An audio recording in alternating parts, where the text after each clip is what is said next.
நம்ம பெரியாருக்கு விட்டு நம்ம பெரியாரை வந்து நம்ம வந்து விமர்சிக்கணுமோ, அவரை வந்து நம்ம வந்து எதிர்க்கணுமோ அப்புட்னும் அவசியம் கிடையாது. பெரியாருக்கு வந்து இந்த சிந்தனைலாம் எப்படி வந்துச்சு அப்படின்னு கேட்டிங்கன்னா, சுய சிந்தனைலாம் என்பது கிடையாது. அவர் வெளிநாட்டுக்கு போறாரு. அங்கே உள்ள ஆண்களும், பெண்களும் எவ்வளோ சமமா பழகுறாங்க அப்படின்னு பார்க்குறாரு. அங்கே உள்ள பெண்கள்லாம் பார்த்தீன்னா, ஒரு ஒரு தொழிற்சாலைக்கு வேலைக்கு போகிறாங்க, ஒரு ஃபேக்ட்ரிக்கு வேலைக்கு போகிறாங்க, ஒரு ஆஃபீஸுக்கு வேலைக்கு போகிறாங்க. ஆண்களுக்கு நிகரா வந்து எல்லா தொழிலும் செய்கிறாங்க. ஆண்களுக்கு நிகரா பைக் ஓட்டுறாங்க. ஆண்களுக்கு நிகரா எல்லா வேலையும் செய்கிறாங்க. அப்படிங்க பார்த்துட்டு வந்து இங்கே தமிழ்நாட்ட வந்து சொல்கிறாரு. அவ்வளோதான். அவர் வந்து பெண்களுக்கு வந்து பார்த்தா சுய சிந்தனை கடத்தி உடனே தூங்கி எந்திரிச்சு பெண்கள்லாம் இப்படிலாம் இருக்கணும், கனவு கண்டுலாம் அப்படிலாம் எழுது கிடையாது அவர். வெளிநாட்டில் போகிறாரு. அங்கே உள்ளதை பார்த்து இங்கே வந்து சொல்கிறாரு. இப்போ நம்ம ஒரு வெளிநாட்டுக்கு போனால் அங்கே உள்ள இவ்வளோ இவ்வளோ பில்டிங் இவ்வளோ அழகாக இருக்குது. நம்ம தமிழ்நாட்டில் வந்து சொல்கிறோம். இங்கே போனால் இப்படி அழகான பிளேஸாக இருக்குது அப்படின்னு இங்கே வந்து சொல்கிறான். இதுக்கப்புறம் இது ஃபேக்ட்ரி எவ்வளோ அழகாக இருக்குது, அது இங்கே வந்து நம்ம பயன்படுத்துகிறோம்.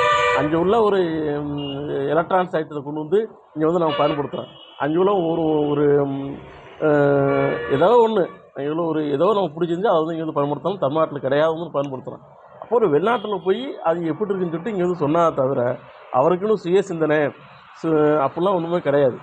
ஆனால் அதே போல் தான் பாரதியாரும் வெளிநாடு பயணிகள் சுற்றுப்பயணம் தான் இன்னும் வந்து ஆகச்சிறந்த கருத்துக்களையும் அவர் நினச்சி வழங்கியிருப்பார். அப்போ வந்து பெரியார் வந்து கொஞ்சம் வயசில் இறந்தனால அவருடைய செயல்பாடு வந்து குறைஞ்சமாக நமக்கு தெரியுது. ஆனால் பெரியார் நீண்ட காலம் உயிரோடு வாழ்ந்தார். பல நாடுகளுக்கு சுற்றுப்பயணம் மேற்கொண்டார். அங்கே உள்ள அந்த கலாச்சாரம், அங்கே உள்ள அந்த மக்கள் பழக்க வழக்கம் எல்லாத்தையும் தமிழ்நாட்டுக்கு வந்து இப்படிலாம் இருக்கிறாங்க, நீங்கள் ஏன் இப்படியே இருக்கீங்க அப்படின்னு சொல்லிட்டு இங்கே வந்து சொன்னாரே தவிர அவருக்காக சுயசிந்தனை கொண்டு இருந்துச்சுன்னா கிடையாது.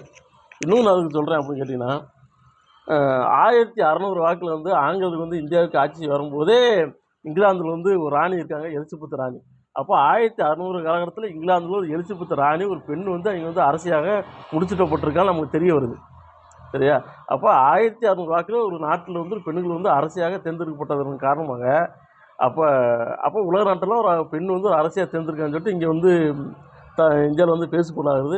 அப்போ அதுபோல் இந்தியாவில் வந்து பெண்கள் வந்து இன்னும் முன்னேற்றம் அடைய சொன்னார் தவிர பெரியார் அவருக்கு சுயசிந்தனை என்பது கிடையாது. நன்றி, வணக்கம்.